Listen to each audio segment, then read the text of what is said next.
What's a good word, y'all? It's your boy DKB here. So breaking down our third new face from the New York Jets 2023 practice squad is the guy I've been most excited about so far after, generally reviewing the names on here.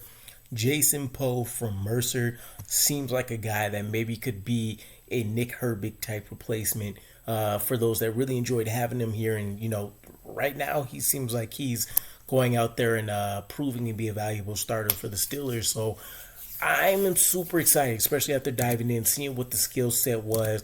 And not only is there a lot to be excited about from a physical standpoint, the guy has a lot of versatility to him. So let's go ahead and dive into it. Mercer, Jason Poe, 6 foot, 300 pounds or so. So a little bit undersized from like a height perspective, I suppose. And then generally with the guards, depending on scheme, etc., you're looking at guys that generally would probably be, 10 to 20 pounds heavier. But needless to say, this was another prospect that has, he went undrafted in 2022 versus this year, which means he's already had a year in the NFL. He latched on with the 49ers.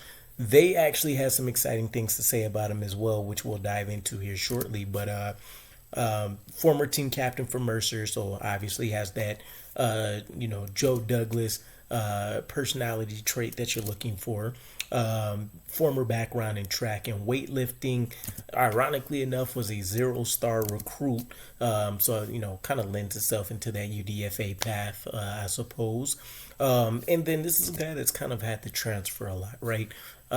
Didn't see what the necessary reasons were for, but I imagine, playing time, opportunity to be shown in the limelight versus the NFL had a lot to do with it. So he actually started off at Hutchinson Community College, playing as a fullback, which, speaks to the versatility. Transferred to Division II Lenoir-Rhyne, and then, of course, where we would know him from would be him transferring to Mercer. And, between the Division II school and Mercer, this is where we're seeing most of his playing time at right guard come. So, all he ended up doing after transferring, and by the way, it is interesting seeing a fullback transfer to the offensive line. It's not something you would generally see done really ever. So we'll talk about it when it kind of jumps into the strengths he'll bring to the team. But was able to go out there and get the Jacobs blocking trophy. That goes to the best offensive lineman in the SAC or South Atlantic Conference, which is when he was at Lenoir-Rhyne in 2018-2019.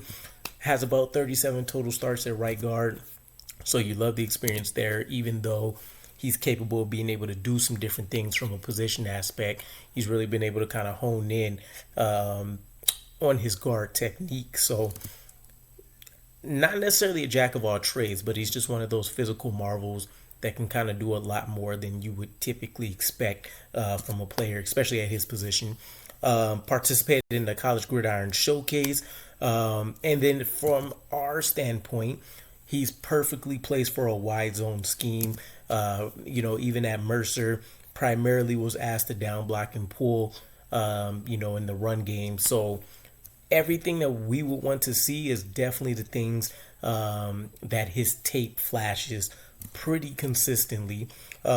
Interestingly enough, he was named the best pulling guard in college football from Mike Renner, who's from PFF.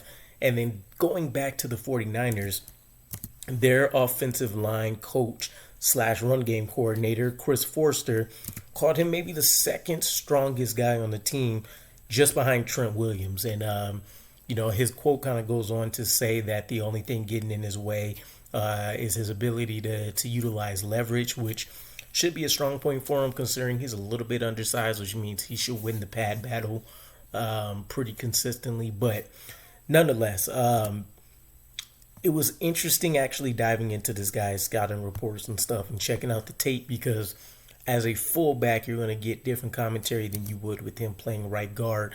Some people said he was didn't really have functional strength, different things like that. And then I got to the 49ers, saw kind of what they've been doing with him over the course of a year, and then you get that type of comment. So we'll see how all of that pans out. But ultimately, let's dive into what he's bringing to this team. So an excellent puller by all measures, right?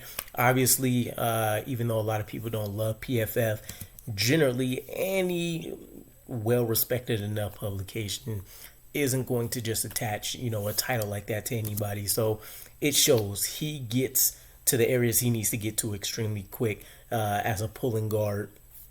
Generally is always going to connect with people, especially if they so happen to be lighter than what he is, and he's gonna take him out of the game, right? Good short area quickness, which feeds into his ability to go out there and get to the areas he needs to. Can mirror in pass coverage. It's generally speaking has excellent natural leverage because again he's a little bit undersized, but that is something that's going to creep up for him depending on how you play him.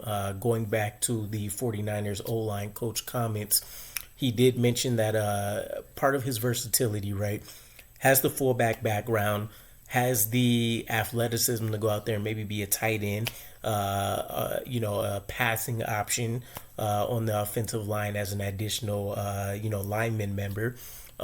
Can play fullback and play the tight end position to a degree, and then of course can just play his natural offensive line position. But outside of him playing right guard, the 49ers also tried to get him some work at center because they figured he doesn't have adequate arm length, and obviously the height is a little bit of a factor. So to mitigate that, you put him on the interior where it's not as much of a problem. You'd hope he'd be able to utilize his skill sets a little bit more. So we'll see if maybe the New York Jets plan on doing the same thing. This would be a huge opportunity for us. Definitely a potential upgrade over a guy like a Tristan Colon and a Wes Schweitzer. If you can get him to play, 2, maybe 3 positions, both guard spots, the center, and potentially a fullback in, various packages, depending on how creative they can get.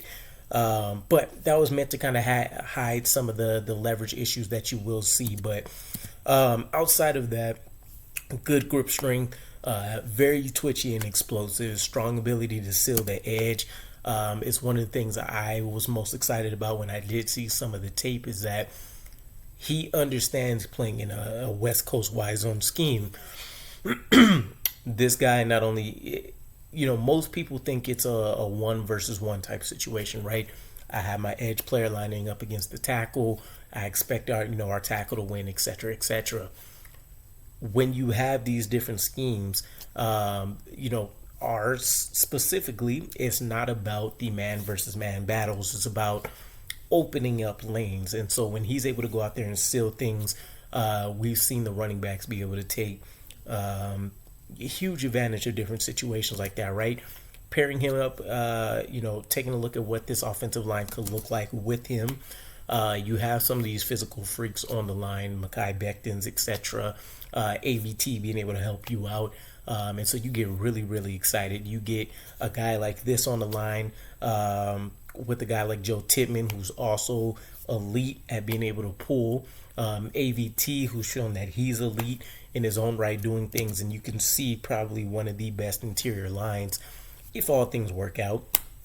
But essentially, I would wrap up his strengths as he has all of the physical gifts to become a special player. Even his RAS score was pretty elite. Didn't necessarily do anything really poorly, but there are still some concerns, right? Opportunities for him are mostly going to come in pass protection, erratic strike timing, hand placement isn't consistent whatsoever. Fits that all gas, no brake mentality to a detriment almost, right? You can see him trying to force the action, so he'll lose body control. He'll lose his balance, which, plenty of people could take advantage of, especially when he doesn't have the, the average or even elite arm length to kind of make up for it and recover. Can struggle versus the bigger defenders, being overtaken, suffering from cutoff blocks, different things like that. Opponents generally are going to be able to get into his chest pads really easily, due to the arm length. That's why the 49ers tried to see if he can ultimately become a center for them, or at least provide that kind of versatility. You might be able to live with it if you can get him coached up a little bit further, right?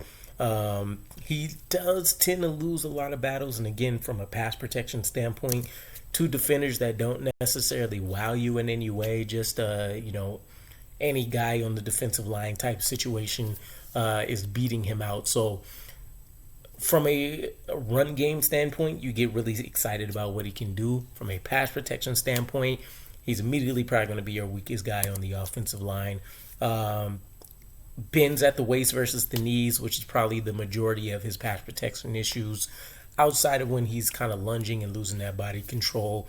And then for all of his strength, and I want to say he benched 35 reps, but he gets moved pretty easily, or at least he's lacking power to move people, which is a detriment in both standpoints. You can get bull rush extremely easily. You're not going to get a push in a run game per se if you're not, looking to pull or do something different like that. So the best thing about this overall is he has a lot of traits, a lot of factors that this coaching staff can get behind and, give him that year in this system to get accustomed to things. You can kind of hide a lot of what maybe is a little bit more deficient with him since you have Breece Hall, you have Dalvin Cook in the background. I would be excited if he got called up to the actual 53-man roster if, knock on wood, injuries were to occur at some point. So my last parting graces for you guys, I did find 2 pro comparisons for him. And it really just is dependent on what he's utilized as, right?